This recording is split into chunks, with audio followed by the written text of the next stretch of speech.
ഇപ്പോൾ വരുന്ന പ്രധാന റിപ്പോർട്ടിലേക്ക് പാതിവില തട്ടിപ്പ് കേസിൽ Saigramam executive director KN Anandakumar ക്രൈംബ്രാഞ്ചിന്റെ കസ്റ്റഡിയിൽ. തിരുവനന്തപുരം സെഷൻസ് കോടതി മുൻകൂർ ജാമ്യാപേക്ഷ തള്ളിയതിന് തൊട്ടു പിന്നാലെയാണ് ക്രൈംബ്രാഞ്ച് കസ്റ്റഡിയിലെടുത്തത്. ഷഫീദ് റാവുത്തർ വിവരങ്ങൾ നൽകും തിരുവനന്തപുരത്ത് നിന്ന്. ഷഫീദ്, കോടതി മുൻകൂർ ജാമ്യം നിരാകരിച്ചതിന് തൊട്ടു പിന്നാലെ ക്രൈംബ്രാഞ്ച് നടപടിയിലേക്ക് കടന്നു, അല്ലേ?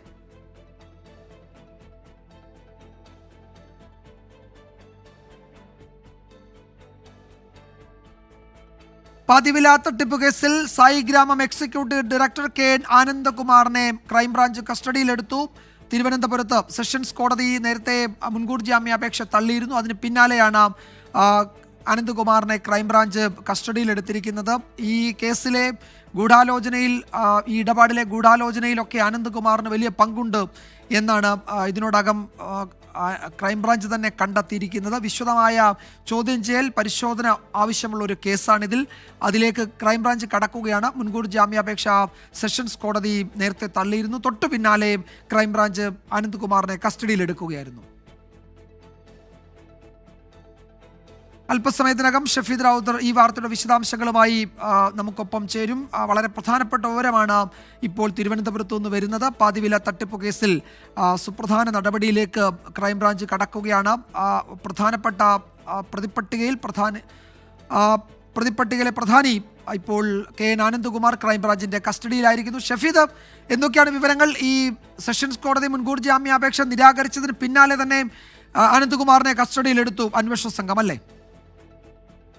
വിജയകുമാർ, നാടകീയവും നിർണായകവുമായിട്ടുള്ള നീക്കങ്ങൾക്കാണ് അല്പസമയം മുൻപ് ശാസ്തമംഗലത്തെ KN ആനന്ദകുമാറിന്റെ വീട് സാക്ഷ്യം വഹിച്ചത്. അതായത് തിരുവനന്തപുരം പ്രിൻസിപ്പൽ സെഷൻസ് കോടതി KN ആനന്ദകുമാറിന്റെ മുൻകൂർ ജാമ്യാപേക്ഷ തള്ളിയതിന് പിന്നാലെ ഒരു ഇൻസ്പെക്ടർ ശാസ്തമംഗലത്തെ KN ആനന്ദകുമാറിന്റെ വീട്ടിലേക്ക് എത്തി. അതിനുശേഷം അദ്ദേഹത്തെ ക്രൈംബ്രാഞ്ച് ഓഫീസിലേക്ക് എത്തിച്ചു. ഈ ക്രൈംബ്രാഞ്ച് ഓഫീസിലേക്ക് എത്തിയ ഉടനെ ഈ ആനന്ദകുമാറിന്റെ ഒരു ശാരീരിക ബുദ്ധിമുട്ട് അനുഭവപ്പെട്ടതിനെ തുടർന്ന് തൊട്ടടുത്തെ സ്വകാര്യ ആശുപത്രിയിലേക്ക് ആനന്ദകുമാറിനെ മാറ്റി എന്നുള്ള വിവരമാണ് നമുക്കിപ്പോൾ ലഭിക്കുന്നത്. നമുക്കറിയാം, ഈ കണ്ണൂരിൽ രജിസ്റ്റർ ചെയ്ത കേസിലെ രണ്ടാം പ്രതിയായിരുന്നു KN ആനന്ദകുമാർ. അതിന്റെ നടപടിക്രമങ്ങളുമായി ബന്ധപ്പെട്ടാണ് അദ്ദേഹം മുൻകൂർ ജാമ്യം കോടതിയിൽ തേടിയത്. എന്നാൽ പലപ്പോഴും പോലീസ് റിപ്പോർട്ട്, അതല്ലെങ്കിൽ ക്രൈംബ്രാഞ്ച് പ്രത്യേക സംഘത്തിന്റെ റിപ്പോർട്ട് വൈകിയതിനെ തുടർന്ന് അദ്ദേഹത്തിന്റെ മുൻകൂർ ജാമ്യാപേക്ഷ പരിഗണിച്ചില്ല. എന്നാൽ ഇക്കാര്യത്തിൽ ഇന്നലെ വിശദമായ വാദം കേട്ടു. അപ്പോഴൊക്കെ ക്രൈംബ്രാഞ്ച് ഈ വിഷയത്തിൽ പറഞ്ഞത് ഈ പണത്തിന്റെ ക്രയവിക്രയം ഉൾപ്പെടെയുള്ള കാര്യങ്ങളും അനന്തു കൃഷ്ണുമായിട്ടുള്ള സൗഹൃദം മാത്രമല്ല പല കമ്മ്യൂണിറ്റികൾ രൂപീകരിച്ച പണം വാങ്ങിയതിൽ പരിചയപ്പെടുത്തിയത് KN ആനന്ദകുമാർ, ഇതടക്കമുള്ള കാര്യങ്ങൾ പരിഗണിച്ചുകൊണ്ട് ആനന്ദകുമാറിനെ ചോദ്യം ചെയ്യേണ്ടത് അനിവാര്യമാണ് എന്നുള്ള നിലപാടിലേക്ക്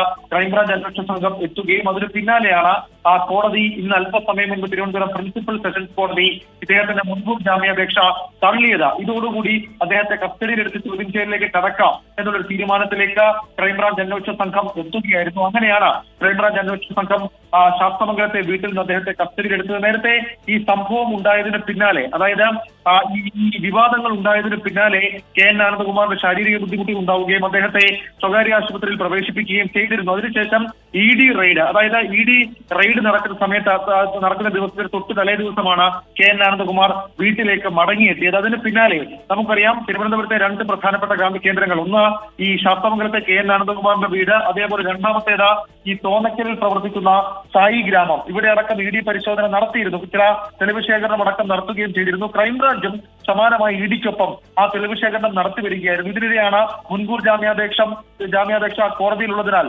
മറ്റു നടപടിയിലേക്ക്, കസ്റ്റഡി അടക്കമുള്ള നടപടിയിലേക്ക് ക്രൈംബ്രാഞ്ച് കടക്കാതിരുന്നു. എന്നാൽ ഇപ്പോൾ ഈ മുൻകൂർ ജാമ്യാപേക്ഷ തള്ളിയൊരു സാഹചര്യത്തിൽ KN ആനന്ദകുമാറിനെ കസ്റ്റഡിയിലെടുക്കാനുള്ള നീക്കത്തിലേക്ക് ക്രൈംബ്രാഞ്ച് കടന്നത് ഈ കേസിന്റെ അന്വേഷണത്തിൽ നിർണായകമാണ്. മാത്രമല്ല, ഇതിൽ തുടർ നടപടികൾ നമുക്ക് ഉറപ്പിക്കാം. ഈ വിഷയത്തിൽ KN ആനന്ദകുമാറിന്റെ കുറിക്കായി പല തെളിവുകൾ ക്രൈംബ്രാഞ്ചിന്റെ പക്കലുണ്ട്. പ്രത്യേകിച്ച് അനന്തു കൃഷ്ണുമായി നടത്തിയ ചില സാമ്പത്തിക ഇടപാടുകൾ എന്നതിനപ്പുറത്തേക്ക് വർക്കലയിൽ നിന്ന് വന്നൊരു പരാതിയിൽ തോന്നക്കൽ സായി ഗ്രാമത്തിൽ വെച്ച് ഈ തട്ടിപ്പുമായി ബന്ധപ്പെട്ട, പാതിവില തട്ടിപ്പുമായി ബന്ധപ്പെട്ട ഒരു കൺവെൻഷൻ നടന്നു എന്നടക്കമുള്ള കണ്ടെത്തൽ നടത്തിയിട്ടുണ്ട്. അതിന്റെ അടക്കം ദൃശ്യങ്ങളും ചിത്രങ്ങളും ഒക്കെ ക്രൈംബ്രാഞ്ച് പരിശോധിച്ചിരുന്നു. ഏതായാലും നിലവിൽ ഇപ്പോൾ ജാമ്യാപേക്ഷ തള്ളിയ കേസുമായി ബന്ധപ്പെട്ട ഇതിന് ബന്ധമില്ലെങ്കിൽ കൂടി ക്രൈംബ്രാഞ്ച് അന്വേഷിക്കുന്ന കേസുകളിൽ ഈ കേസുമുണ്ട്, വർക്കലയിലെ കേസുമുണ്ട്. അതുകൂടി പരിഗണിച്ചുകൊണ്ടാണ് ഈ കേസിന്റെ വ്യാപ്തി അടക്കമുള്ള കാര്യങ്ങൾ ഉൾക്കൊണ്ട് വളരെ പെട്ടെന്നൊരു കസ്റ്റഡിയിലേക്ക് ക്രൈംബ്രാഞ്ച് അന്വേഷണ സംഘം അല്ലെങ്കിൽ ക്രൈംബ്രാഞ്ച് പ്രത്യേക സംഘം കടന്നിട്ടുള്ളത്. വിജയകുമാർ. ഷഫീദ്, ഈ കേസുമായി ബന്ധപ്പെട്ട് നമുക്കറിയാം, മാധ്യമങ്ങളോട് സംസാരിച്ച ഇതിലെ പണം നഷ്ടമായവരൊക്കെ ആനന്ദകുമാറിന്റെ പേര് എല്ലാ ഘട്ടത്തിലും പറഞ്ഞിരുന്നു. ഈ അനന്തു കൃഷ്ണനൊപ്പം ആനന്ദകുമാറും ഇതിലെ ഈ തട്ടിപ്പിൻ്റെ പ്രധാനപ്പെട്ട കണ്ണിയാണ്, അല്ലെങ്കിൽ അതിലെ മുഖ്യ സൂത്രധാരിൽ ഒരാളാണ് എന്ന് ഇതിനോടകം ഈ ഇരയായവരൊക്കെ തന്നെ മൊഴി എന്ന മട്ടിൽ പറഞ്ഞിട്ടുണ്ട്, മാധ്യമങ്ങളോട് തുറന്നു പറഞ്ഞിട്ടുണ്ട്. അപ്പോൾ ഇതിൽ നിലവിൽ രജിസ്റ്റർ ചെയ്ത എല്ലാ കേസുകളിലും ഇദ്ദേഹവും പ്രതിയാകാൻ തന്നെയല്ലേ സാധ്യത ഈ നിലയ്ക്ക് പരിശോധിക്കുമ്പോൾ?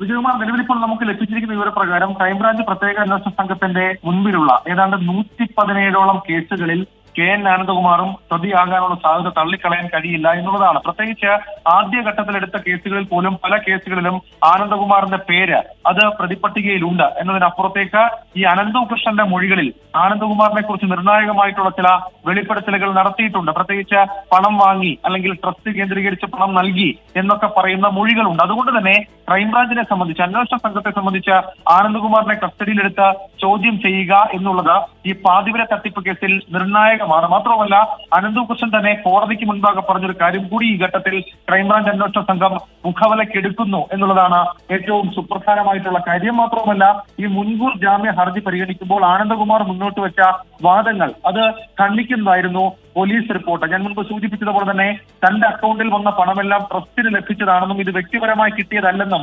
രേഖാമൂലം നികുതി അടച്ച പണമാണെന്നും അത് തെളിയിക്കുന്ന രേഖകൾ ഹാജരാക്കാൻ തയ്യാറാണെന്നും ആനന്ദകുമാർ വാദിച്ചു. എന്നാൽ അദ്ദേഹത്തിന്റെ അക്കൗണ്ടിലേക്ക്, അതല്ലെങ്കിൽ സായി ഗ്രാമത്തിന്റെ അക്കൗണ്ടിലേക്ക്, ഗ്ലോബൽ അക്കൗണ്ടിലേക്ക് വന്നിട്ടുള്ള ചില ഇടപാടുകൾ സംബന്ധിച്ച് ഇപ്പോഴും വലിയ തരത്തിലുള്ള സംശയം അത് ക്രൈംബ്രാഞ്ച് അന്വേഷണ സംഘത്തിനുണ്ട്. അതടക്കമുള്ള കാര്യങ്ങളിൽ ക്ലാരിറ്റി വരുത്തണം എന്നുള്ള വാദത്തിലാണ് ഇപ്പോൾ ക്രൈംബ്രാഞ്ച് അന്വേഷണ സംഘം നൽകിയത്. അതിന് ഈ പ്രോസിക്യൂഷൻ മുൻകൂർ ജാമ്യ ഹർജിയിൽ വാദം കേൾക്കുമ്പോൾ പറഞ്ഞ കാര്യം, ആനന്ദകുമാറിന് ആരും വെറുതെ പണം നൽകില്ല, പൂർണ്ണ അറിവോടെ നടത്തിയ തട്ടിപ്പാണ് ഈ പാതിവില തട്ടിപ്പ്. പ്രത്യേകിച്ച് സീഡ് സൊസൈറ്റി അടക്കം രൂപീകരിക്കുന്നതിനും അതിൽ ആളുകളെ കൂട്ടുന്നതിനും തിരുവനന്തപുരം കേന്ദ്രീകരിച്ച് ആളുകളെ പരിചയപ്പെടുത്തുന്നതിനും അടക്കം ആനന്ദകുമാറിന് പങ്കുണ്ട് എന്നുള്ളതാണ്. ഏതായാലും അത് നിർണായകമായി എന്ന് വേണം കരുതാൻ. ഇതുമായി ബന്ധപ്പെട്ട തെളിവ് ശേഖരണമാണ് ക്രൈംബ്രാഞ്ച് അന്വേഷണ സംഘം പ്രധാനമായും നടത്തുന്നത്. നമുക്കറിയാം, ആനന്ദകുമാറിന്റെ മുൻപേയുള്ള, അത് മാധ്യമങ്ങൾക്ക് മുൻപിൽ ബൈറ്റായിട്ടടക്കം അദ്ദേഹം പറഞ്ഞ ചില കാര്യങ്ങളുണ്ട്. അതിലടക്കം അദ്ദേഹം പറഞ്ഞിരിക്കുന്ന കാര്യം ഏതെങ്കിലും തരത്തിൽ അനന്തു കൃഷ്ണനുമായി തനിക്ക് സാമ്പത്തിക ഇടപാടുകൾ ഇല്ല എന്നുള്ളതായിരുന്നു. പക്ഷെ പിന്നീട് അദ്ദേഹം അത് തിരുത്തി പറയുകയും ട്രസ്റ്റ് മുഖാന്തരമാണ് അത്തരത്തിൽ ഇടപാടുകൾ നടന്നത് എന്നുള്ള കാര്യമൊക്കെ അദ്ദേഹം പറഞ്ഞിരുന്നു. അതടക്കമുള്ള കാര്യങ്ങൾ, പ്രത്യേകിച്ച് ഈ കണ്ണൂർ ടൗൺ പോലീസ് എടുത്ത കേസിലെ മുൻകൂർ ജാമ്യാപേക്ഷയാണ് പരിഗണിച്ചതെങ്കിലും മറ്റ് കേസുകളിലെ ആനന്ദകുമാറിന്റെ ഇടപാടുകളുമായി ബന്ധപ്പെട്ട വിവരങ്ങൾ കൂടി ഈ കോടതിയിൽ റിപ്പോർട്ടായി കൊടുക്കുമ്പോൾ അന്വേഷണ സംഘം കൊടുത്തു എന്നുള്ളത് ഏറ്റവും പ്രധാനപ്പെട്ട കാര്യം. നിലവിൽ ഇപ്പോൾ ക്രൈംബ്രാഞ്ചിന്റെ മുൻപിലുള്ള കേസുകൾ നമുക്കറിയാം. ഈ കണ്ണൂർ സീഡ് സൊസൈറ്റിയിലെ വനിതാംഗങ്ങൾക്ക് CSR ഫണ്ട് ഉപയോഗിച്ച് 50% നിരക്കിൽ ഇരുചക്ര വാഹനങ്ങൾ നൽകാമെന്ന വാഗ്ദാനം ചെയ്ത് ഏതാണ്ട് 2,96,40,000 രൂപ തട്ടിയെടുത്തു എന്നുള്ള കേസാണ്. ആ കേസിൽ തന്നെ ഒരു വലിയ സാമ്പത്തിക കുറ്റകൃത്യമായി ക്രൈംബ്രാഞ്ച് ഇപ്പോൾ വിലയിരുത്തുന്നുണ്ട്. ആ കേസിലെ 2ാം പ്രതിയായിരുന്നു ആനന്ദകുമാർ, 1ാം പ്രതി അനന്തു കൃഷ്ണനാണ്. അതേപോലെ തന്നെ കേസിലെ മറ്റ് പ്രതികൾ ബീന സെബാസ്റ്റ്യനും ശിവ സുരേഷും സുമ KPയും ഈ കോൺഗ്രസ് നേതാവ് ലാലി വിൻസെന്റ് ഉൾപ്പെട്ട മറ്റു പ്രതികളും ഈ വിഷയത്തിലുണ്ട്. സമാനമായി തന്നെ ക്രൈംബ്രാഞ്ചിന് മുൻപിൽ കൂടുതൽ കേസുകളുണ്ട്. ആ സാഹചര്യം കൂടി കണക്കിലെടുത്തുകൊണ്ടാണ് ഇപ്പോൾ ഇങ്ങനെ ഒരു നീക്കത്തിലേക്ക്, അതല്ലെങ്കിൽ അതൊരു ഗൗരവമുള്ള എക്കണോമിക് ഒഫൻസായി ക്രൈംബ്രാഞ്ച് വിലയിരുത്തുന്നുണ്ട്. Law and order ADGP Manoj Abraham ഉൾപ്പെടെയുള്ള ആളുകൾ ആനന്ദകുമാറിന്റെ കസ്റ്റഡി വേണം എന്ന്, അല്ലെങ്കിൽ അത് ചോദ്യം ചെയ്ത് ക്ലാരിറ്റി വരുത്തണം എന്ന നിർദ്ദേശം കൊടുത്തവരാണ്. ഏതായാലും അതുകൂടി പരിഗണിച്ചുകൊണ്ടാണ് അടിയന്തരമായ ഒരു കസ്റ്റഡി. നിലവിൽ ഇപ്പോൾ ആനന്ദകുമാർ ക്രൈംബ്രാഞ്ച് ഓഫീസർക്ക് ശാരീരിക അസ്വസ്ഥതകൾ തോന്നിയതിനെ തുടർന്ന് സ്വകാര്യ ആശുപത്രിയിൽ ചികിത്സ തേടിയിട്ടുണ്ട്. അദ്ദേഹത്തെ വിശദമായി ചോദ്യം ചെയ്യാനാണ് ക്രൈംബ്രാഞ്ച് പ്രത്യേക സംഘത്തിന്റെ നീക്കം. വിജയകുമാർ.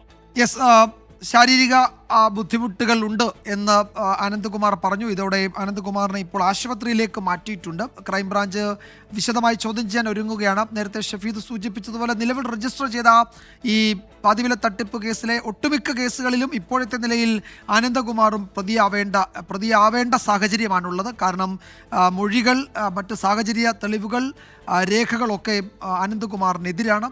വിശദമായ ചോദ്യം ചെയ്യൽ, കസ്റ്റഡിയൽ ഇൻട്രോഗേഷൻ വേണമെന്ന ക്രൈംബ്രാഞ്ചിന്റെ ആവശ്യം അംഗീകരിച്ചുകൊണ്ട് തന്നെയാണ് തിരുവനന്തപുരം പ്രിൻസിപ്പൽ സെഷൻസ് കോടതി ആനന്ദകുമാറിന്റെ മുൻകൂർ ജാമ്യാപേക്ഷ നിരാകരിക്കുകയും ചെയ്തത്. തൊട്ടു പിന്നാലെ ക്രൈംബ്രാഞ്ച് കസ്റ്റഡിയിലെടുത്തു. ദേഹാസ്വാസ്ഥ്യം അനുഭവപ്പെട്ടതിനെ തുടർന്ന് ഇപ്പോൾ ആശുപത്രിയിലേക്ക് മാറ്റിയിട്ടുണ്ട്. പക്ഷേ വിശദമായ ചോദ്യം ചെയ്യലിന് ക്രൈംബ്രാഞ്ച് ഒരുങ്ങുകയാണ്. നമ്മൾ ഈ വാർത്തയുടെ വിശദാംശങ്ങളിലേക്ക് തന്നെ വരും ഇടവേളയ്ക്ക് ശേഷം.